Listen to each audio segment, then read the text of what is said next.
Hi everyone. Today I'll be reviewing something that you might not have heard of, and so I decided to do something that I like. Uh, and so I chose one of my favorite albums from last year, which is OBSEQUIE's "The Palms of Sorrowed Kings." I have it right here on vinyl. Released November 22nd, 2019 on 20 bucks spin. It's it's like melodic black metal and like medieval folk metal, and uh, it's actually really good. It's fantastic. So this band is from Minneapolis, Minnesota.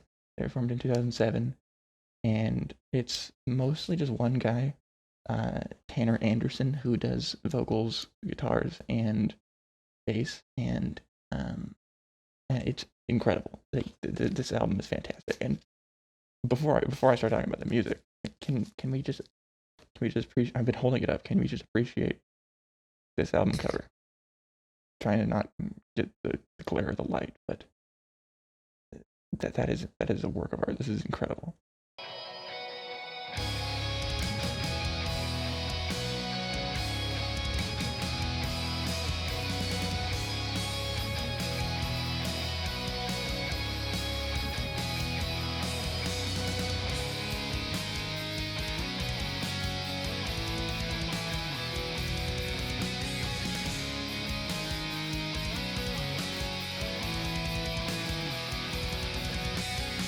So the album starts off with a medieval harp intro track, which is uh, which is a bit long, admittedly, but it sets the tone for the rest of the album, and it's a good introduction to what you're gonna get. Um, and then once that's over, the first real track comes in, and it will blow you away. Tanner Anderson throws just fantastic guitar riff after fantastic guitar riff at you throughout every song on this album, and it's all the way through, front to back, and just the melodies that he writes in the guitars are incredible, and they never get boring. Guitar tone is gorgeous. It's not too harsh, but it's also not too clean. It doesn't sound too raw, but it's also not overproduced. There's there's harmony in the guitar parts throughout the album. You can hear it in your left and right ear when you're listening to this on headphones. It's it's actually a work of art. It's just it's all perfectly executed. The guitars are what make this album what it is. It's I can't say enough about it. Another highlight is the title track, "The Palms of Sorrowed Kings," where there's a there's a fantastic build up that happens into this grandiose and just epic chorus of melodic guitar riffs that just complement each other just perfectly.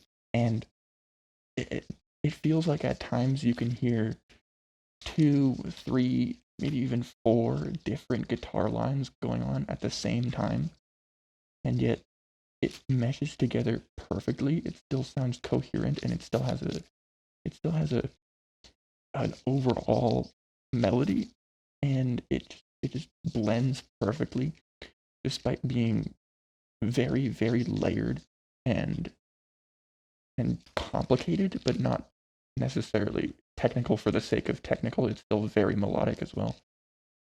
The song Morrigan has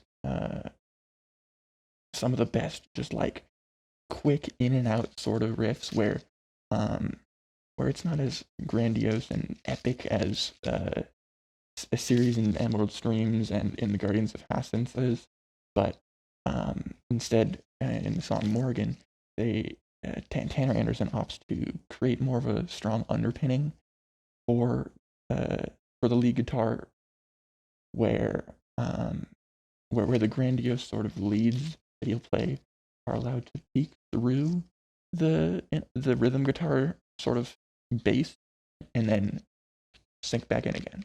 And they'll do that multiple times throughout the song, and it just feels fantastic. It feels like it feels like you're watching something sprout forth, or hearing something sprout forth, and that song in specific is so good. The second half of the album is admittedly a little weaker. There's a second instrumental track which isn't bad, and then this track Lone Isle, which is a good track. It has multiple really good melodic riffs that are uplifting and strong, and are melodically very sound, but it just doesn't seem as filled to the brim with creative ideas as the first half of the album does.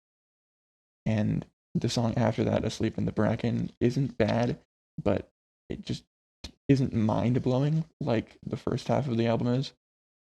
And so I don't know. There's a third instrumental track after that, which is admittedly kind of it's filler.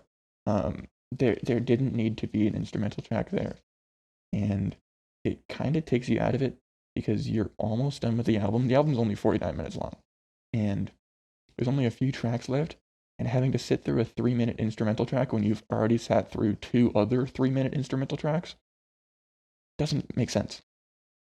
The track Emanations Before the Pythia is admittedly a little boring. It's the longest track on the album. That's 6.5 minutes long, and it is a long build-up and doesn't really go anywhere. Right at the end, there's a short instrumental track, which, I mean, I made fun of them, but this one's good. It has a whole bunch of really cool instruments. It has harp, hurdy-gurdy, hammer, dulcimer, bowed, psaltery, mizar. I don't even know what that is. And it sounds filled out, and it sounds full. It sounds like you have a band of bards playing this song, and the melody repeats and it fades out, and it closes the album really well. The only complaints that I have about this album really are a little bit of sluggishness and a little less creativity towards the end, or towards the back half at least. But other than that, it's excellent. So I've already talked about the guitars quite a bit, but the bass work is also very good. It complements the guitar exactly how it should. It creates a very strong underpinning for these soaring high guitar leads that Tanner Anderson is playing, and you can hear the bass pretty clearly throughout the entire album. A few times when there's a pause, you can hear the bass doing a little thingy, and that's always fun because you don't usually get to hear that, and it just does its job exactly how it should. The vocals are a little weird. They might be a little difficult for people to get into if they're used to listening to music that is vocal driven. But in this case, the vocals serve the style of the music perfectly, to the effect that they allow the guitars to shine above the vocals and above the rest of the mix, and they don't stand in the way of the guitar, and they don't stand in the way of the guitars at all.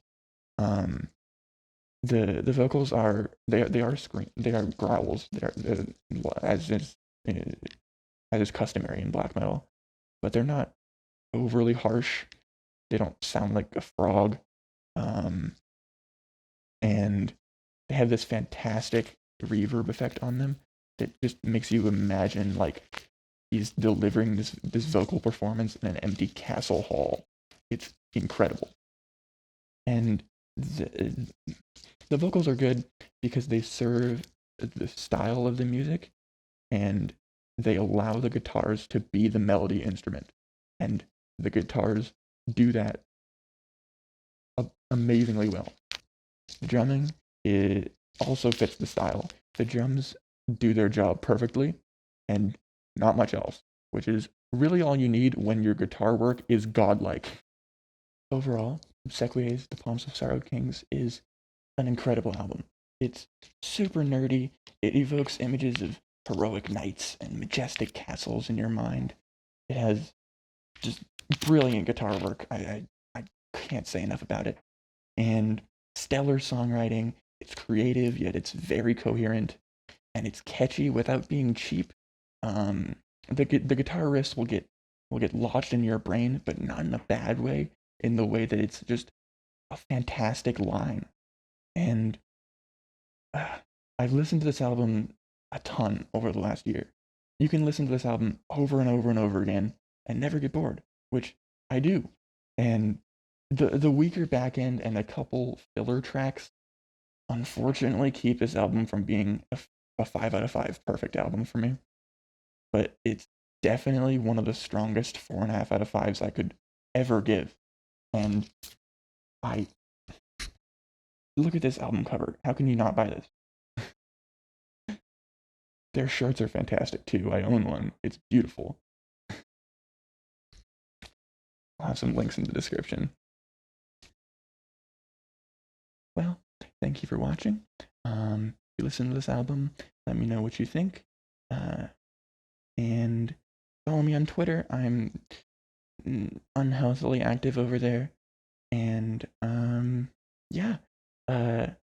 If you do listen to this album and you like it, I have a few recommendations.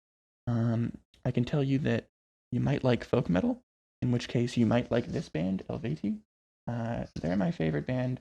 I'm a huge fanboy, and I can't tell you enough about this band. Well, if you like this album, chances are you might like black metal, in which case you might like this. This is Bayan's The Funeral Pyre. It's a melodic black metal mixed with a little bit of thrash, a little bit of speed metal. It's just very good. Lots of catchy guitar riffs similar to this, but it's a little faster in general. And yeah, this came out this year, and it's very good. It's another one man black metal project. If you comment on any of their Instagram posts, they will respond because they don't have very many fans. Anyways, thank you guys so much. Yeah, see you guys next time.